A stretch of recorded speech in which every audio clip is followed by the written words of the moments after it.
Hello, everyone, and welcome again to our English class.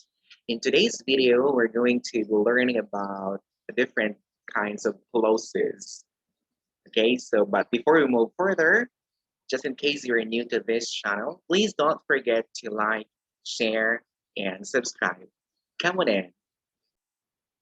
All right, so like I said, today we're going to be learning about different kinds of clauses.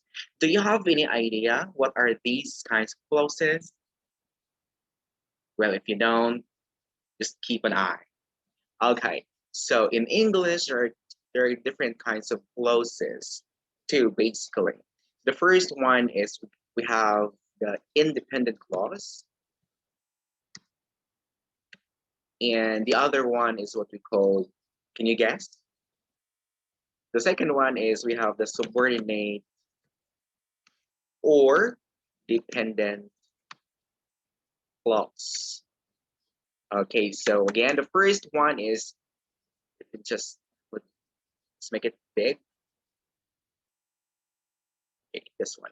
So the first one is what we call independent clause, and the second one is the subordinate or dependent clause. They remain the same. Okay, so when we say independent clause, way back in our elementary years, what does it mean, independent clause? Type in the comment section. Okay, so independent clause, it is a kind of clause that has a subject and a verb, and the sentence can stand alone. Again, independent clause, a clause that can stand alone. Or, in other words, the sentence has a complete thought, has a complete meaning. But before we move further, what is a clause, by the way? What is a clause? So here it goes. So when you see a clause, so clause, a group of words that has a subject and a verb. So again, the clause is a group of words that has a subject and a verb or a predicate. Okay, subject is a noun or a pronoun. A verb is an action word. So a clause, a group of words that has a subject and a verb. And clause has two kinds. Like I said, we have the independent clause and the subordinate or the dependent clause. Now, when we say independent clause, a clause that can stand alone in a sentence, which means the meaning is complete. Now, the second one is subordinate clause. Now, if independent clause can stand alone in the sentence, subordinate clause, a clause that cannot stand alone in a sentence. The other way around. So again, subordinate clause, a clause that cannot stand alone in a sentence, which means the meaning is incomplete. It doesn't express a complete thought. Always remember that. Subordinate clause or dependent clause. Okay, so let me give an example, okay, of independent clause. But before I go to independent clause, I will start first with the subordinate or dependent clause. So, while I was eating, what happened? While I was eating, what happened? We don't know what happens next. So this is what we call subordinate clause because this is a clause that cannot stand alone. The meaning is incomplete. While I was eating, what happened? We don't know. So we need another group or set of sentences to make the sentence complete. So while I was eating, maybe my brother knocked the door. Shall I say? So while I was eating, my brother knocked the door.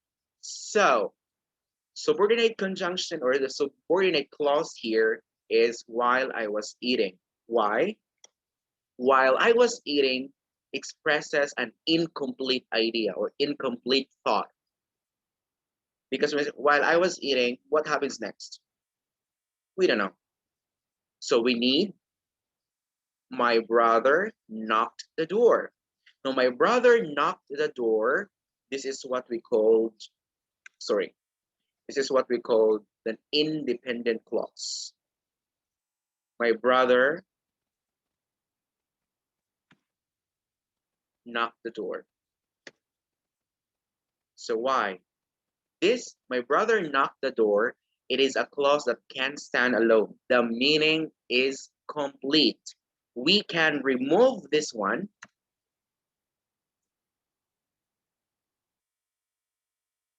but the sentence can still be understood. However, if we're going to remove this, while I was eating, the sentence cannot stand alone.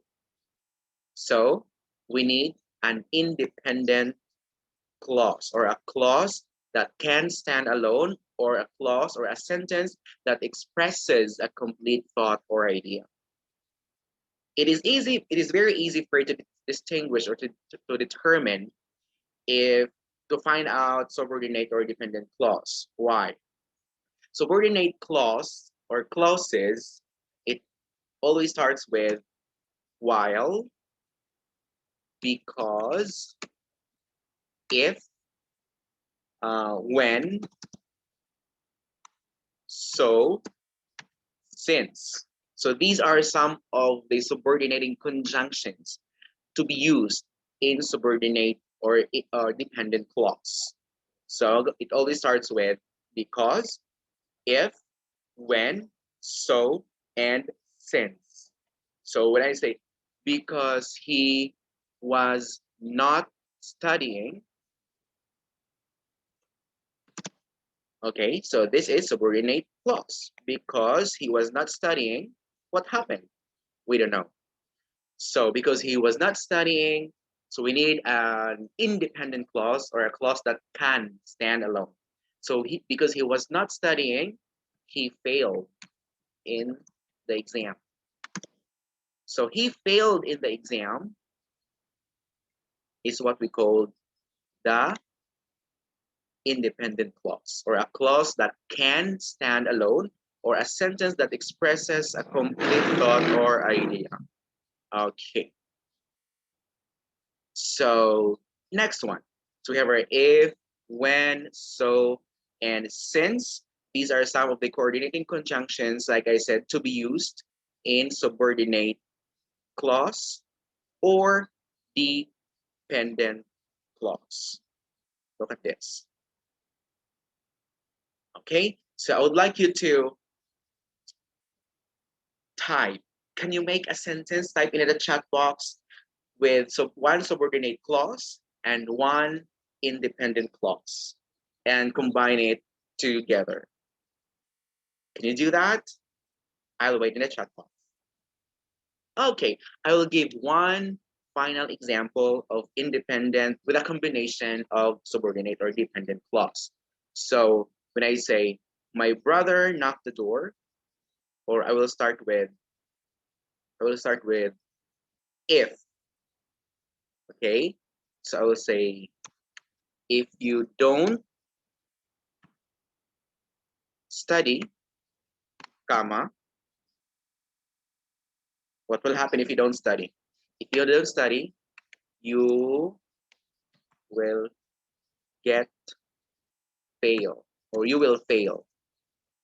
You will fail in the test. Look at this. If you don't study, this is your subordinate clause because this is incomplete, comma, you will fail in the test. You will fail in the test. This is the dependent clause because this can stand alone. Now, we can actually interchange the position in this sentence. You can say, you will fail in the test If you don't study, it means the same. But if you do that, no need to have the comma. So you will fail in the exam or in the test if you don't study. We don't need to have comma. But if you put the dependent clause first, if you don't study, you have to put a comma. Then the independent or the independent clause will be the next one. Okay, now to test your understanding about dependent and independent clause, let's have a short activity. Let's go. Okay, so let's get started. So let's have here, just give me a second. Here, can you see that? Yes. So let's have a short exercise. So identify the dependent or independent clause in the sentence, okay? So before you turn in your test, again, before you turn in the test, is it complete or incomplete? Is it A, independent clause, B, both a dependent and independent clause, or C, dependent clause? Does it express a complete thought? What's your answer? Type your answer in the chat box. A, B, or C. If you said this one, dependent clause, you got it right. Why dependent? Before you turn on the test or your test, what happened? We don't know. This one expresses an incomplete thought or idea. Okay, next one. When I was 5, I started kindergarten. Is this independent clause, both a dependent and independent, or dependent clause only? What do you think? When I was 5, I started kindergarten. Very good. So this is both a dependent and independent clause. Why? Look at this. When I was 5, this is the dependent clause. And then I started kindergarten. This is an independent clause. So this sentence expresses both dependent and independent clause. Okay, here it goes. Just give me a second.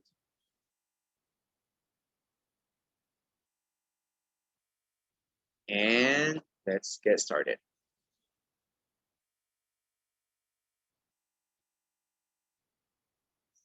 Just give me a second. What about number 3? We like to put up decorations. We like to put up decorations. Is it independent, both a dependent and independent clause, or dependent clause only? Let's see. If your answer is this one, independent clause, you got it right. We like to put up decoration. This is a complete sentence. Very good. Now, if you like this video, if you find this video informative, please don't forget to like, share, and subscribe. Have a great day and goodbye.